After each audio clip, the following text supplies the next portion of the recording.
오늘 아침 체감기온이 서울 영하 21도, 대관령은 영하 30도까지 떨어지는 등 냉추위가 절정에 달하겠습니다. 낮 기온도 전국이 영하권에 머무는 등 종일 춥겠고 충남 서해안과 호남 제주에는 대설특보가 내려졌습니다. 국민의힘 한동훈 비대위원장이 대통령실의 사퇴 요구를 거절했다고 공개적으로 밝혔습니다. 대통령실에서는 금도를 넘었다는 반응이 흘러나오면서 여권의 신구 권력이 충돌하는 양상입니다. 여권 권력 충돌의 도화선이 된 이른바 여사 리스크를 고리로 당내 계파 갈등도 표면화되고 있습니다. 민주당은 노골적 당무 개입이라며 법적 대응까지 예고했습니다. 올해 설 차례상을 차리는 데 드는 비용이 평균 30만 원으로 지난해보다 4.9% 올랐다는 조사 결과가 나왔습니다. 전통시장이 24만 원으로 가장 저렴했고 대형마트가 29만 원, 백화점이 46만 원으로 가장 비쌌습니다. 이른바 검은도 간첩단이란 누명을 쓰고 옥살이를 했다가 재심에서 무죄를 선고받은 일가족이 뒤늦게 형사 보상금을 받게 됐습니다. 피해자 측은 환영한다면서도 국가가 아직도 잘못을 인정하지 않고 있다고 비판했습니다. 이스라엘군이 올해 들어 가장 맹렬하게 가자지구 남부를 공격했습니다. 최후의 보루인 병원까지 봉쇄하며 압박하고 있어 팔레스타인 사람들은 병원 안에 시신을 매장하고 있습니다. 여러분 안녕하십니까? 1월 23일 굿모닝 YTN 2부 시작합니다. 오늘 아침 북극 한파가 절정에 달했습니다. 중부지방의 체감 온도가 영하 20도까지 떨어졌는데요. 네, 강추위 속에 서해안과 제주도에는 폭설이 계속되고 있습니다. 자세한 날씨는 기상캐스터 연결해 알아보겠습니다. 신미림 캐스터. 네, 여의도 환승센터에 나와 있습니다. 네, 오늘은 어제보다 더 춥다고요? 네, 밤사이 추위의 기세가 더 강해졌습니다. 이렇게 목도리와 장갑, 귀마개까지 중무장을 했는데도 옷깃을 파고드는 칼바람을 막을 수가 없는데요. 현재 서울 기온은 영하 13.7도로 어제 같은 시각보다 무려 7도나 더 낮은 상태고요. 찬바람 때문에 체감 온도는 영하 20도 가까이 곤두박질했습니다. 오늘은 어제보다 더 추운 날씨가 예상되니까요. 어제보다 따뜻한 옷차림으로 보온에 신경 써주셔야겠습니다. 자세한 추위 상황부터 살펴보도록 하겠습니다. 현재 경기 북동부와 강원, 충북과 경북 일부 지역에는 한파경보가, 서울 등 그밖의 내륙 곳곳으로는 한파주의보가 계속되고 있습니다. 현재 서울 기온은 영하 13.7도, 대관령은 무려 영하 19.3도까지 내려갔습니다. 한낮에도 찬바람이 불며 종일 영하권 추위가 이어지겠는데요. 오늘 서울 낮 기온은 영하 7도, 대전 영하 5도, 광주 영하 3도 선에 머물겠습니다. 강추위 속에 서해안과 제주도에는 여전히 폭설이 쏟아지고 있습니다. 이 지역에는 대설특보가 내려진 가운데 내일까지 제주 산간에는 50cm 이상, 호남 서해안에도 20cm가 넘는 큰 눈이 더 내리겠고요. 충남 서해안에도 최고 10cm의 많은 눈이 내려 쌓이겠습니다. 서해안과 제주도의 비나 눈은 내일까지 이어지겠고요. 이번 한파는 금요일 낮부터 점차 누그러질 전망입니다. 오늘 눈이 내리는 지역을 중심으로는 도로가 빙판을 이루는 곳이 많을 것으로 보이는데요. 운전자는 평소보다 차간 거리를 2배 이상 넉넉하게 두고 서행 운전하시는 게 좋겠고요. 보행자는 보폭을 줄여서 천천히 이동하시기 바랍니다. 지금까지 여의도 환승센터에서 YTN 신미림입니다.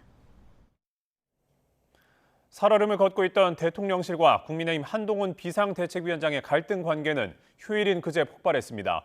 대통령실은 사퇴 압박과 함께 봉합을 시도했지만 한동훈 위원장이 공개적으로 반격에 나서면서 양측은 돌아올 수 없는 강을 건넌 분위기입니다.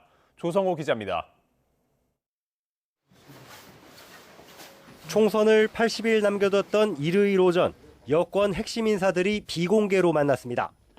용산에선 이관섭 비서실장 등이, 당에선 한동훈 비대위원장과 윤재욱 원내대표가 참석했습니다. 이 비서실장은 이 자리에서 한 위원장에게 물러나달라는 뜻을 전달한 걸로 알려졌습니다. 지목된 문제는 크게 두 가지입니다. 한 위원장이 김경률 비대위원의 서울 마포을 출마를 언급해 불공정 공천이 우려된다는 것, 그리고 김건희 여사 명품 가방 수수 의혹에 대한 대응이 적절하지 않다는 겁니다. 몇 시간 뒤 윤석열 대통령이 한 위원장에 대한 지지를 철회했다는 보도가 나왔습니다. 윤석열 대통령과 가까운 이용 의원은 이 기사를 국민의힘 의원들의 단체 대화방에 공유했습니다. 윤 대통령의 당선인 시절 수행팀장을 지낸 이 의원이 직접 나서자 당내에선 이른바 윤심을 놓고 술렁이는 기류가 흘렀습니다. 파장이 커진 상황에서 이번엔 다른 뉘앙스의 기사가 나왔습니다. 여당과 용산을 이간질하려는 세력이 있지만 양측은 어느 때보다 단단하다는 취지의 대통령실 핵심 관계자 발언을 인용한 보도였습니다. 대통령실과 한동훈 위원장의 갈등설 확산을 차단하려는 분위기가 읽혔습니다.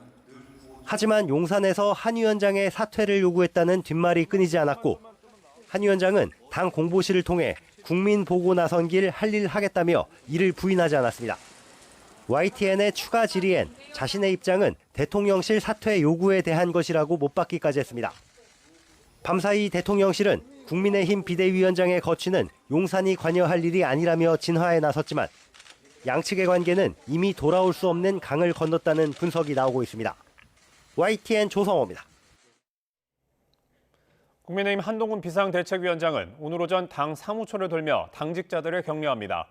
한 위원장은 국회 본관과 의원회관에 이어 서울 여의도 중앙당사를 찾아갈 예정입니다. 대통령실과의 갈등에 거취 논란까지 불거진 상황에서 한 위원장이 당직자들을 직접 만나며 당내 혼란을 수습하려는 의도라는 해석이 나옵니다.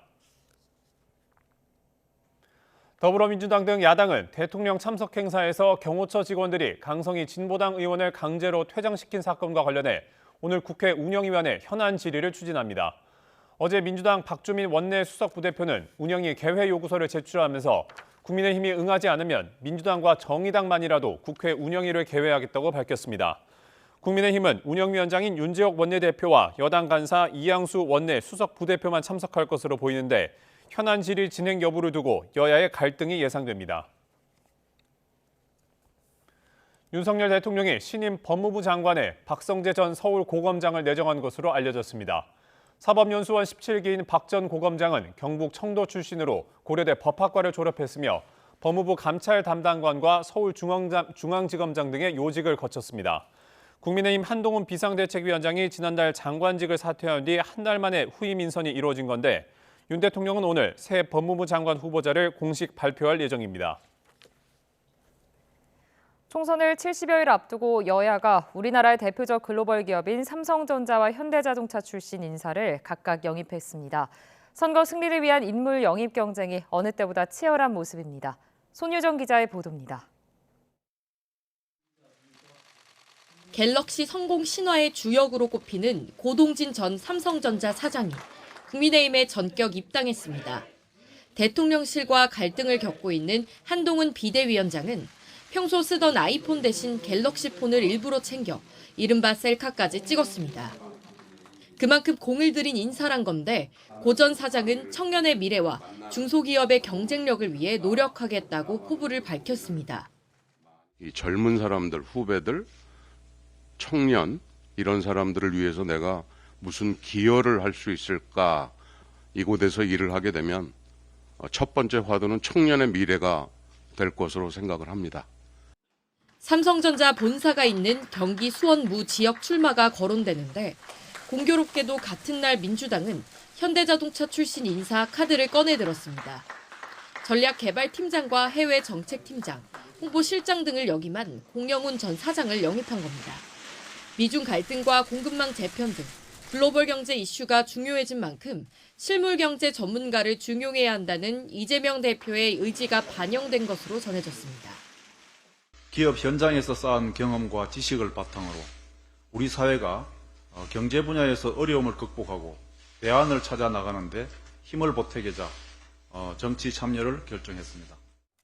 정치권에선 민주당의 공전 사장 영입이 이른바 반기업 이미지 탈피 전략과 연결돼 있다는 분석도 내놓고 있습니다. 이번 총선에선 결국 중도층 표심과 먹고 사는 문제가 승부를 가를 주요 변수가 될 거란 관측이 많기 때문입니다. 공천 심사를 통한 물갈이에 나선 거대 양당은 물론 세력화를 노리는 제3지대까지 가세하면서 총선 인물 영입 경쟁은 갈수록 뜨거워질 것으로 보입니다. YTN 손유정입니다. 더불어민주당 이재명 대표가 위증교사 사건 첫 재판에서 혐의를 직접 부인하고 나섰습니다.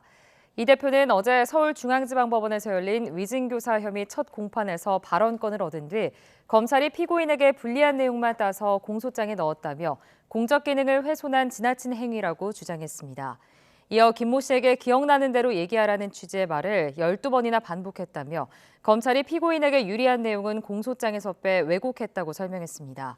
또 자신은 김 씨가 고 김병량 전 성남시장을 대리해 고소한 일로 처음으로 구속됐다며 김 씨와 자신은 일종의 애증 관계여서 거짓말을 해달라고 요구할 관계가 아니라고 강조했습니다.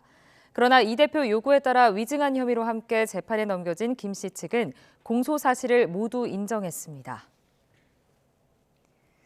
여당이 대통령에게 이태원 참사 특별법 거부권 행사를 건의하자 이태원 참사 유가족들은 반발했습니다. 유가족 측은 이태원 참사로 숨진 159명을 기리는 뜻으로 15,900배 절을 하며 특별법을 즉각 공포해야 한다고 주장했습니다. 관련 발언 직접 들어보겠습니다. 여당인 국민의힘도 수차례 협의를 통해서 여야가 합의해서 특별법을 통과시킬 것이라고 이야기를 했었습니다. 협의가 무산되고 난 이후에 나온 국민의힘당의 그런 어떤 이야기나 표현 자체는 굉장히 저희가 많이 실망하고 많이 놀랐습니다. 오늘 철야로 15,900배의 기도를 철야를 하면서 이것은 우리가 국민들에게 이게 정부 여당이 굉장히 잘못된 행동을 지적하는 것이고 이태원 참사 당시 부실 대응 혐의를 받는 파출소 팀장 2명이 재판에 넘겨졌습니다. 서울 서부지방검찰청은 업무상 과실치사상의 혐의로 이태원 파출소 순찰 1팀장과 2팀장을 불구속 기소했습니다. 이들은 압사가 일어날 것 같다는 112 신고를 받고도 제대로 대응하지 않은 혐의를 받습니다. 특히 1팀장은 현장을 나가보지 않았는데도 출동한 것처럼 112 시스템에 허위 내용을 입력한 혐의도 받고 있습니다.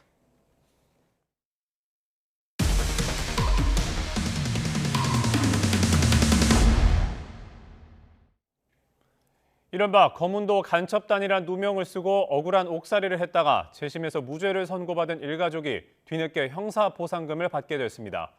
피해자 측은 환영한다면서도 국가가 아직도 잘못을 인정하지 않고 있다고 비판하고 있습니다. 김철우 기자가 보도합니다.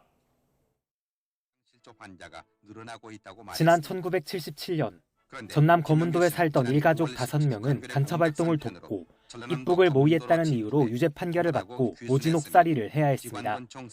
무기징역을 선고받은 뒤 감옥에서 암을 얻은 가장은 마지막 순간 형 집행이 정지됐지만 결국 누명을 벗지 못하고 세상을 떠났습니다. 이후 남겨진 가족들이 법원에 재심을 청구했는데 2022년 9월 사법부는 처음부터 이들에게 죄가 없었다며 무죄를 선고했습니다. 첫 유죄 판결 직후 대통령이 10번 바뀌었을 만큼 긴 시간이 흐른 뒤였습니다. 재심 재판부는 유죄 증거로 쓰인 자백 등이 수사기관의 불법 구금과 가혹 행위에 의한 거라고 판단했습니다. 판결을 낭독한 재판장은 직접 국가폭력에 고통당하고 희생당하신 분들께 사법부 구성원으로서 사죄한다며 고개를 숙였습니다. 법원은 이어 위법한 구금으로 가족들이 받은 피해도 국가가 보상해야 한다고 결정했습니다. 이로써 어린 나이에 수년 동안 옥살이했던 막내딸을 비롯해 남겨진 가족 14명은 모두 합쳐 27억 원을 배상받게 됐습니다. 무려 46년 만에 첫 보상이 이뤄졌지만 피해자 측은 아직도 남은 숙제가 많다고 강조했습니다. 특히 형사재판에서 무죄를 받았음에도 손해배상 소송에선 국가가 여전히 강압 수사가 있었다는 걸 증명하라며 책임을 떠넘기고 있다는 겁니다. 민사로 가면은 아무 기관도 자기들이 불법 행위를 인정을 하질 않는다는 거예요. 그때 너를 고문한 걸 다 네가 입증을 해봐라. 우리는 아무것도 인정 못한다. 검은도 간첩단 사건 피해자들의 국가 상대 손해배상 소송 다음 기일은 오는 3월 6일에 진행됩니다. YTN 김철입니다. 범죄 수익 550억 원을 국내에서 자금 세탁으로 빼돌린 일당을 검찰이 적발했습니다. 유명 화가 작품과 수십억 원짜리 승용차, 수억 원대 시계 등을 찾아냈는데 범죄 수익 97%를 압수하거나 추징 보전했다는 것이 검찰의 설명입니다. 김종호 기자가 보도합니다. 산더미처럼 쌓인 5만 원권 다발. 도박 사이트에서 나온 범죄 수익을 현금으로 찾은 건데 검찰은 사진 속 돈이 500억 원이 넘는 거로 파악했습니다. 돈은 여러 방면에서 세탁을 거쳤습니다. 자금 세탁을 주도한 A씨집, 파블로 피카소와 이우한, 무라카미 다카시와 로이 리히텐슈타인 등 유명 작가 작품을 미술관처럼 전시했습니다. 수억 원대 시계와 수천만 원짜리 가방이 무더기로 나옵니다.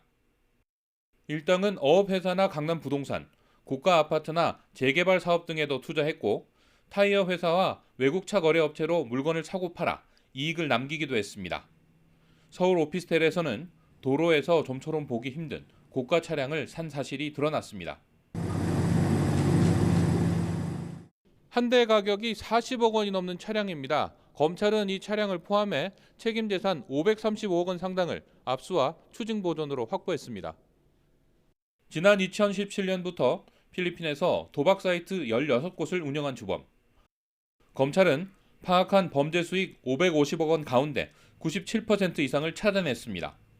기존 검경 수사로 도박 사이트 범죄를 처벌하는 데 그쳤던 사건에서 검찰이 한 발 더 나가 범죄 수익 환수에 집중한 결과입니다. 숨겨놓은 범죄 수익으로 평생을 떵떵거리며 먹고 살 수 있다고 하면 범죄 계속 저지르겠죠.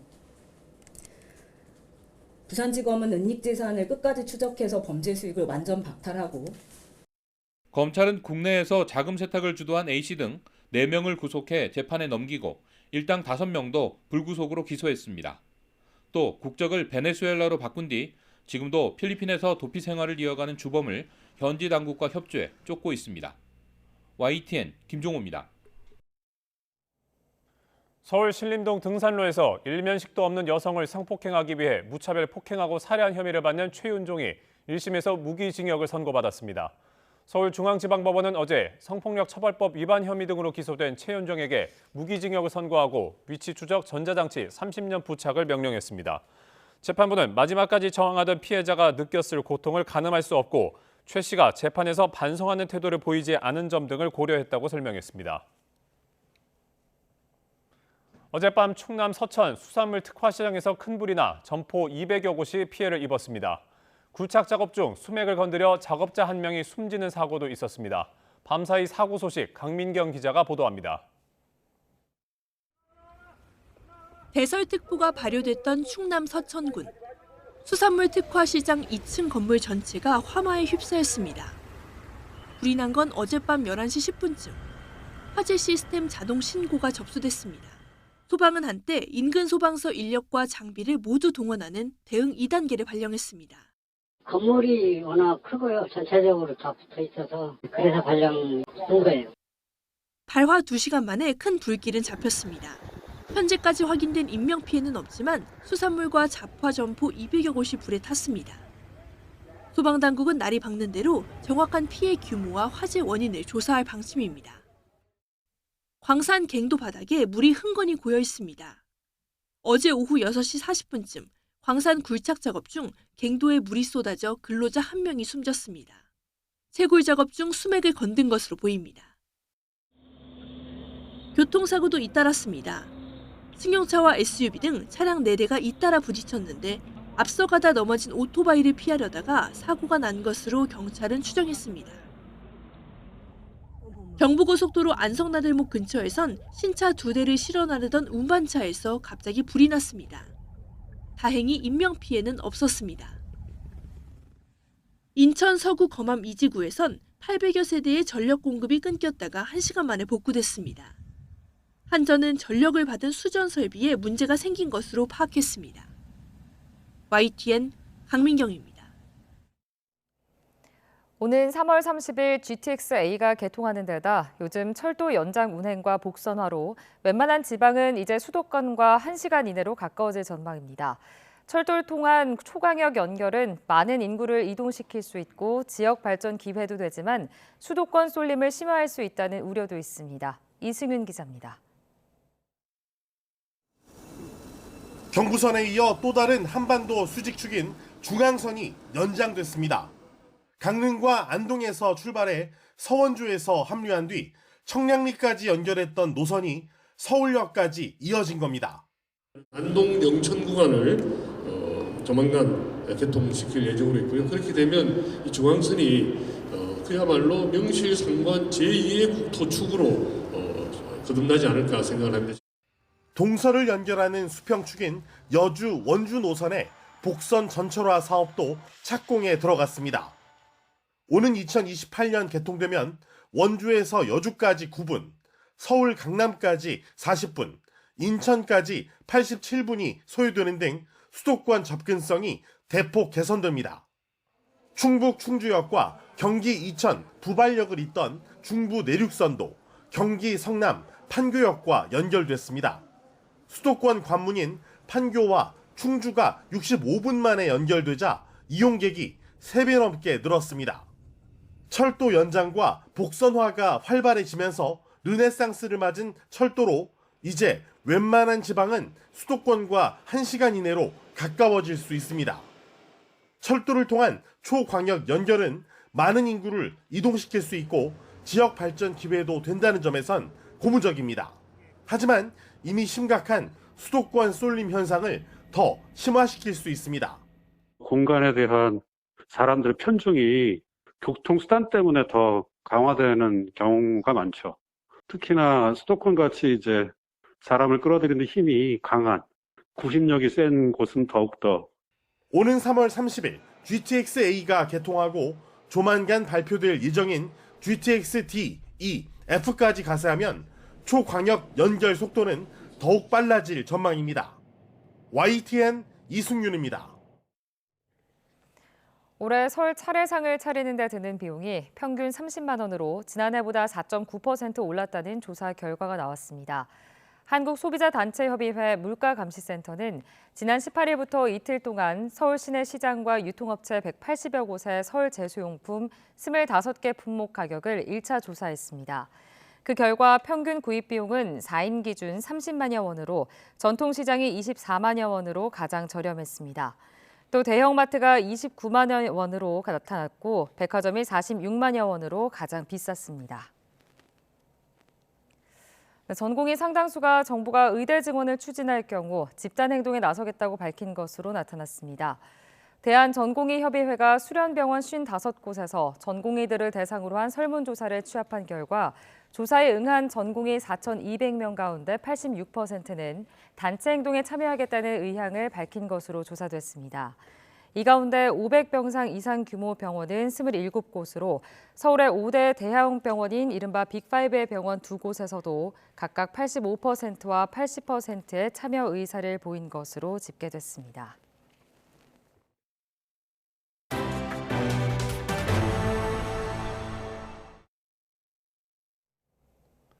북한이 푸틴 러시아 대통령의 방북 가능성을 공식화한 가운데 방북 시점에도 관심이 쏠리고 있습니다.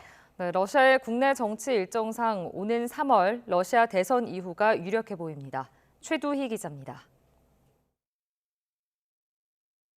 북한 매체는 최선희 북한 외무상의 러시아 방문 당시 푸틴 대통령이 빠른 시일 내 방북 용의를 표명했다며 환대할 준비가 돼 있다고 강조했습니다. 푸틴 대통령 동지는 김정은 국무위원장 동지께서 편리한 시기에 평양을 방문하도록 초청하신 데 대하여 다시금 깊은 사의를 표하고 빠른 시일 내에 조선민주주의인민공화국을 방문하려는 용의를 표명하였다. 앞서 러시아 크렘린궁도 외교 채널을 통해 방북 날짜를 조율 중이라고 밝혔는데 러시아 측 입장과 비교하면 북한이 푸틴 대통령 방북에 훨씬 더 적극적인 모양새입니다. 북러 양측 모두 푸틴 대통령 방북을 공식화한 만큼 이제 관심은 방북 시기에 쏠립니다. 우선 푸틴 대통령이 오는 3월 러시아 대선에서 5선에 도전한다는 점을 고려하면 대선 전 방북은 쉽지 않아 보입니다. 이에 따라 3월 17일 러시아 대선이 끝난 이후 방북할 가능성이 커 보입니다.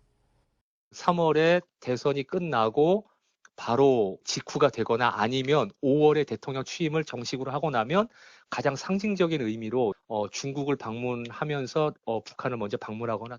지금으로부터 24년 전인 지난 2000년 7월 푸틴 대통령과 김정일 국방위원장의 정상회담도 푸틴 대통령 취임 후 2달 만에 이뤄졌습니다. 노동당 기관지 노동신문은 최근 최선희 외무상의 방러 기간 북러 관계를 새로운 법률적 기초에 올려 세우기로 합의했다고 밝혀 새로운 조약 체결 가능성도 시사했습니다. 이와 관련해 우리 정부는 향후 북한과 러시아의 관계 발전 방향에 우려를 표했습니다. 유엔 안보리 결의를 위반하여 하면서 군사협력을 강화하고 있는 부분에 대해서 국제사회와 함께 면밀하게 주시하고 있다는 점을 말씀드리고 특별히 러시아는 유엔 안보리 상임이사국으로서 더 큰 책임이 있다는 점을 푸틴 대통령 방북 논의가 충분히 무르익은 상황에서 실제 방북까지 현실화될 경우 북러 밀착을 상징적으로 보여주는 이벤트로 활용될 전망입니다. YTN 최두입니다.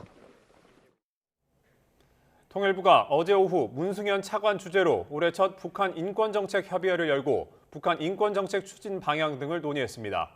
문 차관은 북한 주민의 인권이 개선되고 자율성이 향상된다면 남과 북이 통일을 지향해 나가는 데 큰 힘이 될 수 있다고 말했습니다. 그러면서 북한 인권 실상을 국내외에 알리고 유엔 등 국제 무대에서 해외 체류 탈북민 문제에 대한 관심을 제고해 나가야 한다고 강조했습니다.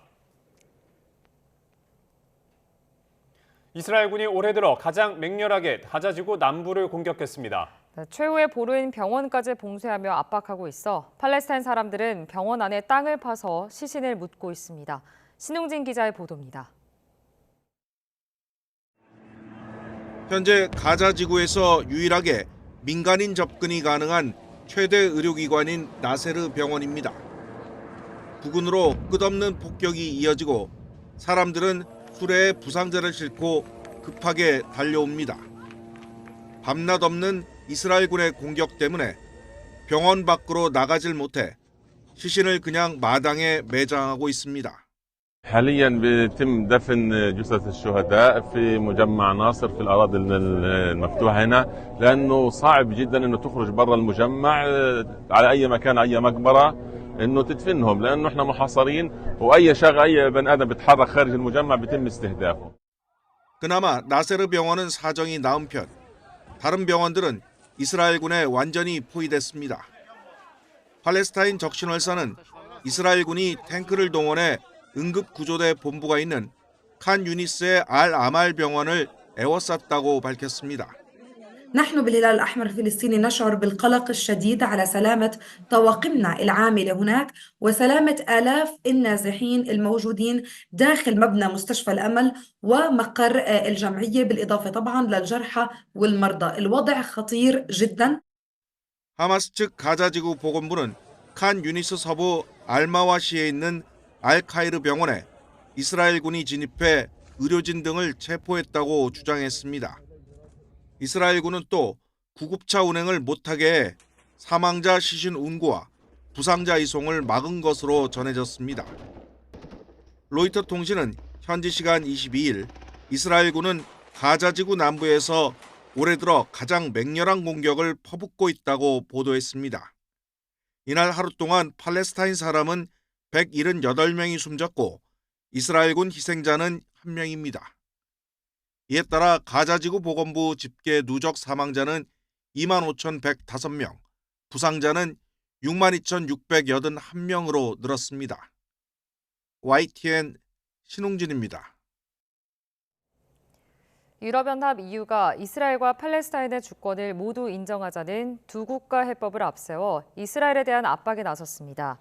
호세프 보렐 EU 외교안보 고위 대표는 군사적 수단만으로는 평화와 안정을 구축할 수 없다며 팔레스타인과 이스라엘의 분쟁에 대한 두 국가 해법을 거듭 주장했습니다. 보렐 대표는 벨기에 브뤼셀에서 열린 EU 외교장관 회의에 앞서 우리가 원하는 건 두 국가 해법을 구축하는 것이라며 이같이 말했습니다.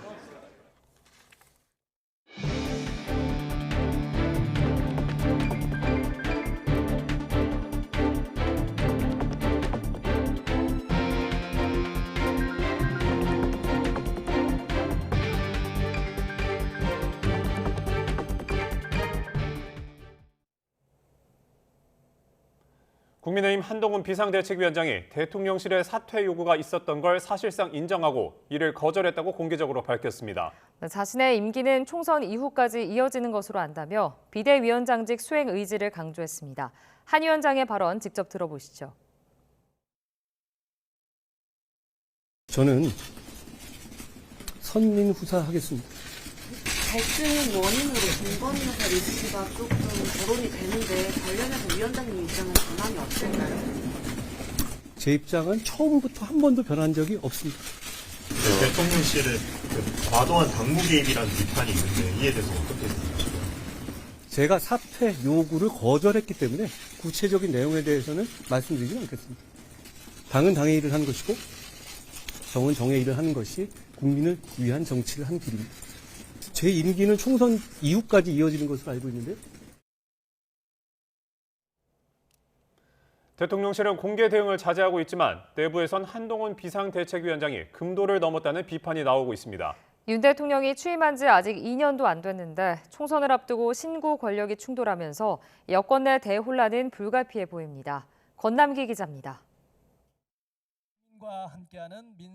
한동훈 비대위원장의 거취를 둘러싼 갈등이 수면 위로 올라온 다음 날, 공교롭게도 윤석열 대통령은 매번 참석해왔던 민생 토론회에 불참했습니다. 시작 30분 전에 불참 결정이 통보됐는데 대통령실은 윤 대통령의 감기 기운 탓이라고 설명했습니다. 통상 비밀로 분류되는 대통령의 건강까지 이례적으로 공개한 겁니다. 한동훈 위원장 때문 아니냐는 관측을 차단하려는 의도로 풀이됩니다. 하지만 대통령실 내부에선 한 위원장의 사퇴 거부와 언론 플레이를 두고 뒤통수 맞았다 통제 불능이란 얘기가 흘러나왔습니다. 심지어 한 핵심 관계자는 한 위원장을 만난 뒤 금도를 넘었다고 비판한 것으로 알려졌습니다.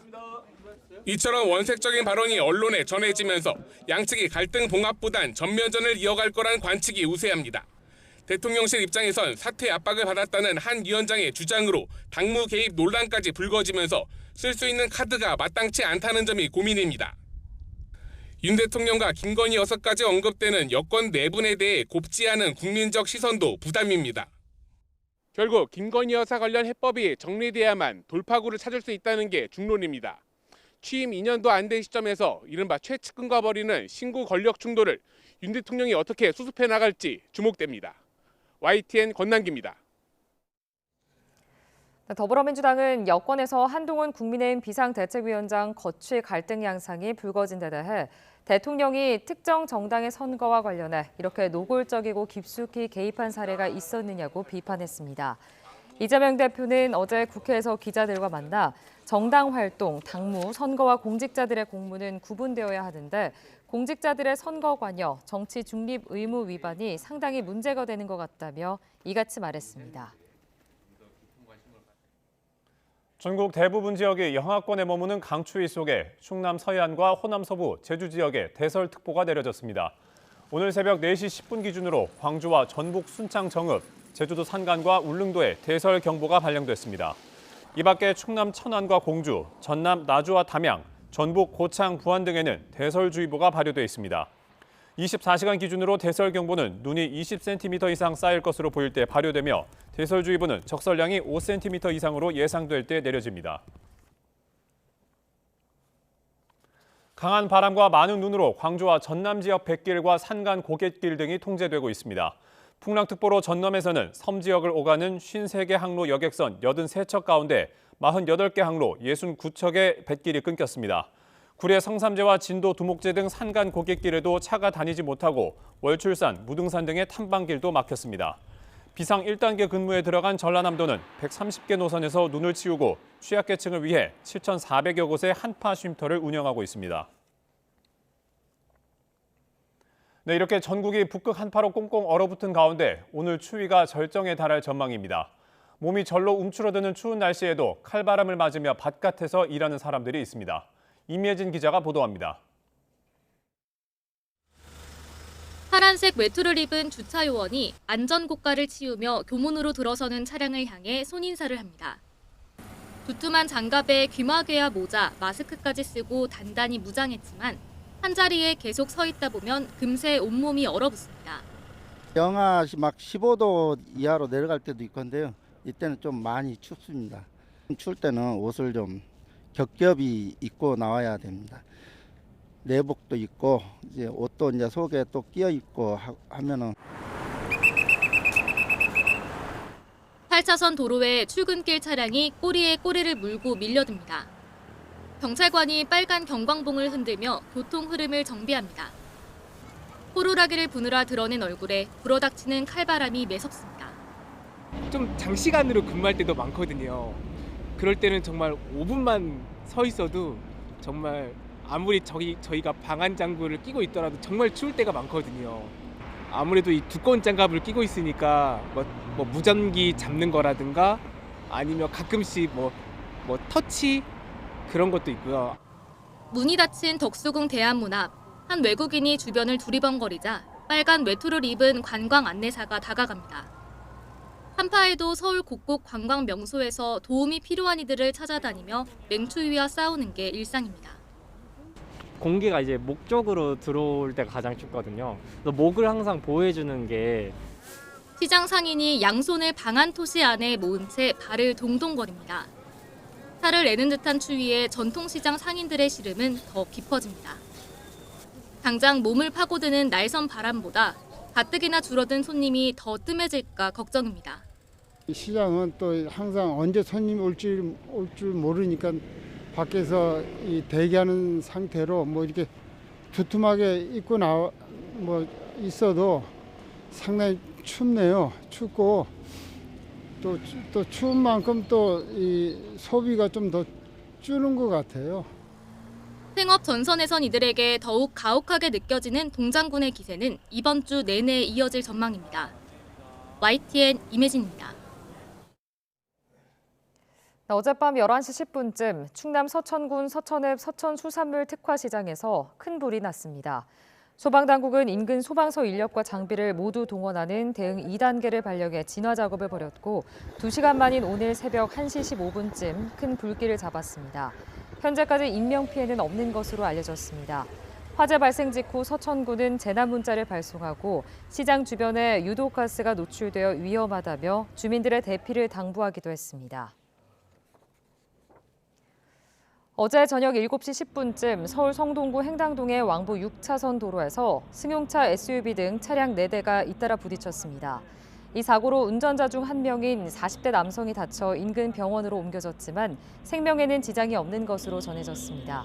경찰과 소방은 앞서가던 오토바이가 넘어지고 차들이 이를 피하려다가 사고가 난 것으로 보고 정확한 원인을 조사하고 있습니다. 배터리 성능 수치를 조작하는 수법 등으로 중고 휴대전화를 팔아 35억 원가량을 챙긴 일당이 경찰에 붙잡혔습니다. 전현직 제조사 서비스센터 직원도 범행에 가담한 것으로 드러났습니다. 이명준 기자입니다. 중국산 짝퉁 부품을 갈아 끼워 넣었거나 배터리 성능을 조작한 중고 휴대전화입니다. 30대 남성 A씨 등은 이런 중고 휴대전화 1만 대가량을 시중에 유통했습니다.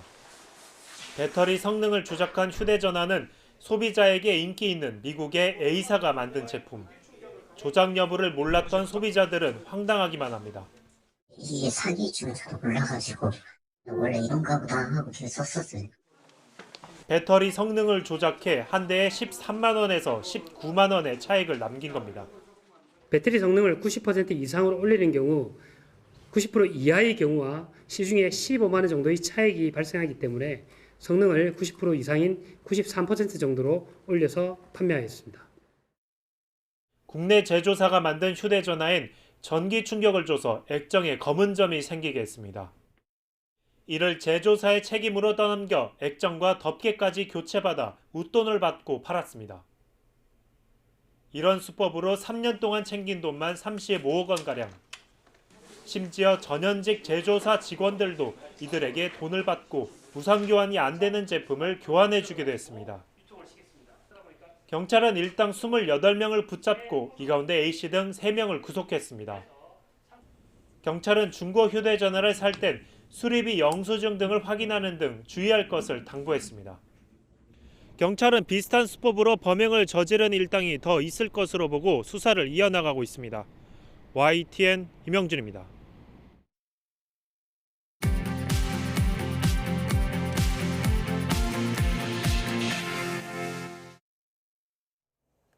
이 시각 세계는입니다.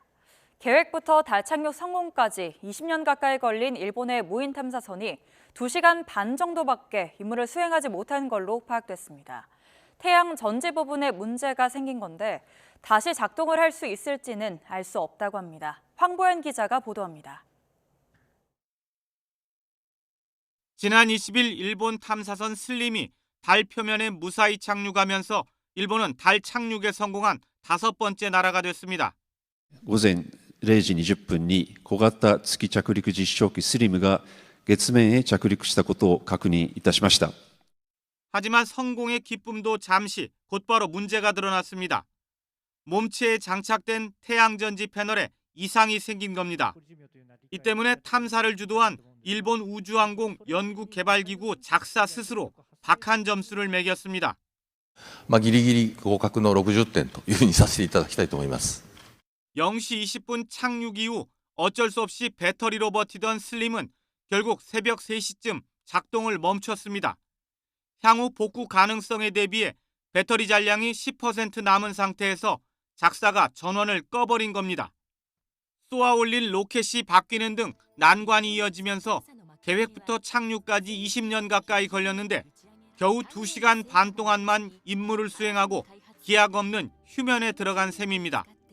원인으로는 착륙할 때 엄청난 충격으로 태양전지 패널이 부서졌거나 패널이 태양빛을 제대로 받지 못하고 있을 가능성이 제기되는데 작사는 후자 쪽에 무게를 뒀습니다. 当初の方向を向いていないような姿勢になっているという可能性があるというのが考えられる内容になってございます。 슬림은 애초 달에 착륙한 뒤 태양전지로 전력을 공급하며 특수 카메라로 달 표면 암석에 포함된 광물 종류 등을 조사할 예정이었습니다. 하지만 이런 임무가 제대로 수행됐을지는 불투명한 상황입니다.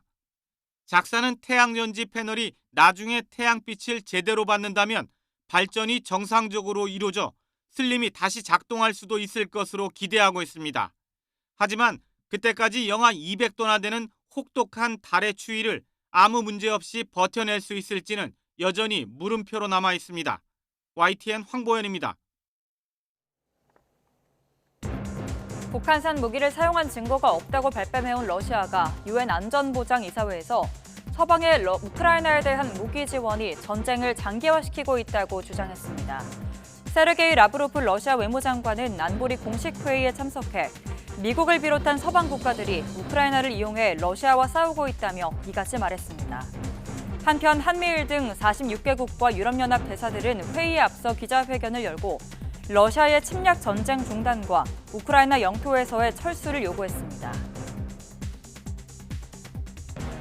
테슬라 최고 경영자 겸 소셜미디어 X 소유주인 일론 머스크가 폴란드에서 열린 유럽 유대인협회 토론회에 참석해 다른 소셜미디어와 비교해 X가 반유대주의가 가장 적은 것으로 나타났다고 말했습니다. 지난해 10월 이스라엘과 하마스의 전쟁이 발발한 이후 X의 반유대주의 게시물이 급증했고 머스크가 이를 부추겼다는 비판이 제기된 데 대한 반박으로 보입니다. 머스크는 토론회에 앞서 아우슈비츠 비르케나우 수용소를 찾기도 했는데 자신을 둘러싼 반유대주의 논란을 수습하려는 행동으로 보입니다. 조직폭력 퇴치를 위해 국가 비상사태를 선포한 남미 에콰도르에서 반잠수정에 숨겨진 마약 3.2톤이 적발됐습니다. 에콰도르군은 해안 도시 에스메랄다스에서 60km가량 떨어진 바다에서 콜롬비아군의 협조를 받아 마약을 운반하던 반잠수정을 납포했다고 밝혔습니다. 이번에 적발한 마약은 시가로 5천만 달러, 우리 돈으로 670억 원가량입니다.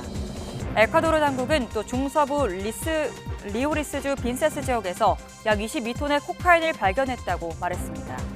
이는 에콰도르 경찰이 단 한 번의 작전으로 압수한 사상 최대 규모의 마약이었습니다. 중국 신장 위구르 자치구와 키르기스스탄 국경지대에서 규모 7.01의 지진이 발생했다고 로이터 통신이 독일 지구과학연구소를 인용해 보도했습니다. 진앙은 북위 41.33도, 동경 78.69도고 진원은 지하 10km라고 연구소는 설명했습니다. 아직까지 지진으로 인해 보고된 피해나 사상자는 없습니다. 지금까지 이 시각 세계는이었습니다.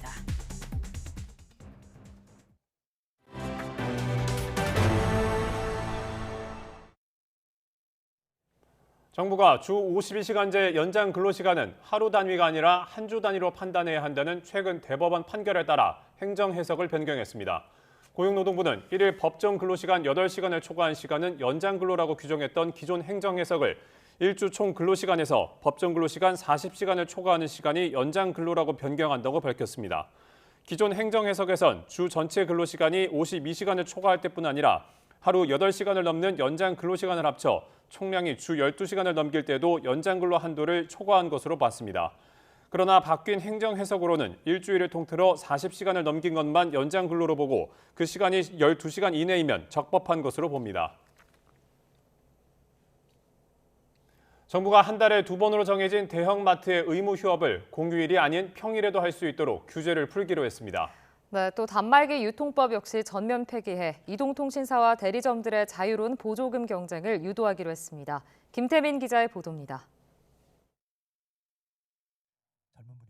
국민 생활과 밀접한 규제들의 개혁 방안을 논의하기 위한 민생 토론회가 열렸습니다. 이 자리에서 정부는 맞벌이 부부도 주말에 편리하게 장을 볼 수 있도록 대형마트의 공휴일 의무 휴업 규제를 폐기하기로 했습니다. 지금까지 대형마트는 한 달에 2번 반드시 공휴일에만 휴업할 수 있었는데 이 원칙을 없애는 방향으로 법 개정을 추진합니다. 또 운영시간 외에도 물품 배송을 허용해 지방에서도 새벽 배송 서비스가 운영되도록 유도할 방침입니다.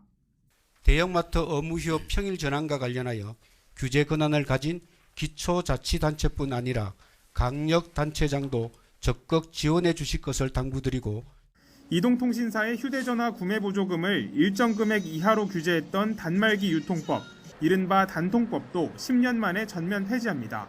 일부 사용자에게만 과도하게 지급된 보조금을 차별 없이 제공하자는 법 취지와 달리 적극적인 보조금 경쟁이 위축됐다고 판단한 겁니다. 이에 따라 앞으로는 상한선 없이 휴대전화 구매 보조금을 받을 수 있고 보조금 대신 요금 일부를 할인받는 선택 약정 제도도 유지됩니다. 자유로운 지원금 경쟁을 통해 국민들이 저렴하게 휴대전화 단말기를 구입할 수 있는 정책 추진이 필요하다는 판단에서 단말기 유통법 폐지를 검토하게 되었습니다. 이 밖에도 도서정가제가 적용되어 온 웹툰과 웹소설은 앞으로 규제 대상에서 제외하고 지역 서점에 한해 15% 이상 할인 판매를 허용하는 방안도 함께 추진하기로 했습니다. YTN 김태민입니다. 네, 지방 소멸은 이제 우려가 아닌 현실로 다가오고 있습니다. 정부는 이를 극복하기 위해 지방시대 종합계획을 본격적으로 추진하고 있는데요. 네, 지방시대위원회가 전국을 돌며 정책 설명과 의견 수렴에 나섰습니다. 김범한 기자가 전해드립니다. 지방 소멸 위험 지역은 갈수록 늘어 지난해 기준으로 전국 228개 시군구 가운데 절반이 넘는 118개로 집계됐습니다. 반면에 대한민국 5,100만 인구의 절반 이상은 고작 전체 국토 면적의 11.8%인 수도권에 밀집해 살고 있습니다. 수도권의 집중 현상, 쏠림 현상은 지금 국가의 재앙 상황이다. 위기 아닙니다. 위기로 이렇게 한가하게 얘기할 때가 아닙니다. 완전히 지금 국가의 재앙 상황이고 이 문제를 해결하기 위해서는 국가를 대개조하는 결단과 결심이 없어서는 안 됩니다. 재정분권 등 진정한 지방시대를 실현하기 위한 정책을 제시하고 지역 주민의 의견을 듣는 자리가 마련됐습니다. 지방시대위원회는 4+3 초광역권 발전 계획을 설명하고 생활과 방문, 정주 인구 등 인구 감소 지역 부활을 위한 3종 프로젝트를 추진하겠다고 밝혔습니다. 광주광역시는 당장 국민의힘 윤재욱 원내대표 등 역대 최다 국회의원 261명이 발의한 대구와 광주 사이 달빛 내륙철도 특별법 통과에 앞장서 줄 것을 정부에 강력하게 촉구했습니다. 이 지방 시대의 실현이 얼마나 국가적으로 중요하고 또 이 시대에 꼭 필요한 사안인지를 제가 잘 알고 있습니다. 지방 시대 실현을 위해서는 동서화합 그리고 국민 대통합이 선결 과제라고 생각합니다. 그 상징적 모델이 광주 대구 간의 달빛 철도라고 생각을 합니다. 광주연구원은 인공지능 대표도시 조성 등 역점 과제와 창의적인 특화형 전문 인력 양성 등 다양한 협력 사업도 내놓았습니다. 광주와 전남 초광역권의 전략 성장 산업으로는 인공지능을 기반으로 한 미래 에너지와 첨단 바이오 그리고 차세대 모빌리티가 선정됐습니다.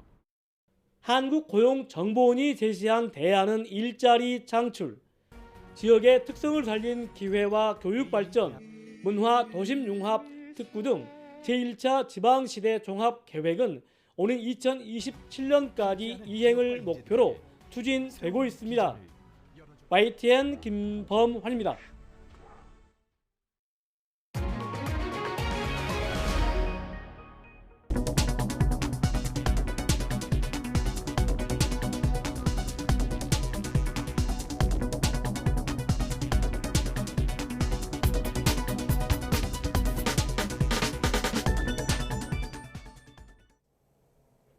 굿모닝 YTN 2부 마칩니다. 잠시 후 6시 50분 3부에서 뵙겠습니다.